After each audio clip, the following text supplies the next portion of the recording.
സംസ്ഥാനത്ത് ഇന്ന് അതിശക്തമായ മഴയ്ക്ക് സാധ്യതയുണ്ട്. കണ്ണൂർ, കാസർഗോഡ് ജില്ലകളിൽ കേന്ദ്ര കാലാവസ്ഥാ വകുപ്പ് ഓറഞ്ച് അലേർട്ട് പ്രഖ്യാപിച്ചു. ആലപ്പുഴ, എറണാകുളം, തൃശൂർ, മലപ്പുറം, കോഴിക്കോട്, വയനാട് ജില്ലകളിൽ യെല്ലോ അലേർട്ടും പ്രഖ്യാപിച്ചിട്ടുണ്ട്. ആദിൽ പാലോടുണ്ട് വിവരങ്ങളുമായി. അതിൽ വീണ്ടും മഴ ശക്തമാവുകയാണ്. എങ്ങനെയൊക്കെയാണ് മുന്നറിയിപ്പുകൾ? വടക്കൻ ജില്ലകളിലാണ് കൂടുതൽ മഴ ലഭിക്കുക. 2 ജില്ലകളിൽ ഓറഞ്ച് അലർട്ട് പ്രഖ്യാപിച്ചിരിക്കുന്നു. അതിശക്തമായ മഴയ്ക്കുള്ള മുന്നറിയിപ്പാണിത്.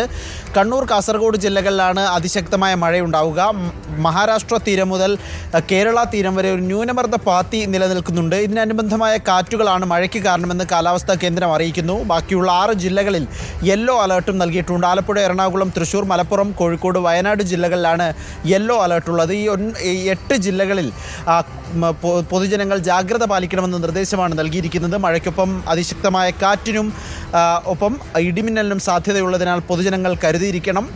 തീരമേഖലയിൽ പ്രത്യേക ജാഗ്രതാ നിർദ്ദേശം നൽകിയിട്ടുണ്ട്. കള്ളക്കടൽ പ്രതിഭാസത്തിനും ഉയർന്ന തിരമാലകൾക്കും സാധ്യതയുള്ളതിനാൽ തീരമേഖലയിലുള്ളവർ ശ്രദ്ധ വേണം എന്ന നിർദ്ദേശം കൂടി നൽകുന്നു. കടലിൽ പോകുന്നതിന് കേരള, കർണാടക, ലക്ഷദ്വീപ് തീരങ്ങളിൽ മത്സ്യബന്ധനത്തിന് വിലക്ക് ഏർപ്പെടുത്തിയിട്ടുണ്ട് എന്നതും അറിയിക്കണം. ഏതായാലും മഴ കൂടുതൽ സജീവമാവുകയാണ്. ഇന്ന് 2 ജില്ലകളിൽ ഓറഞ്ച് അലർട്ടും 6 ജില്ലകളിൽ യെല്ലോ അലർട്ടും പ്രഖ്യാപിച്ചിരിക്കുകയാണ്. ബിനിൽ, ഓക്കെ, വടക്കൻ ജില്ലകളിലായിരിക്കും ശക്തമായ മഴയ്ക്ക് കൂടുതൽ സാധ്യത എന്നാണ് കാലാവസ്ഥാ വകുപ്പിൻ്റെ മുന്നറിയിപ്പുള്ളത്. വിവരങ്ങൾ നൽകുകയായിരുന്നു ആദിൽ പാലോട്.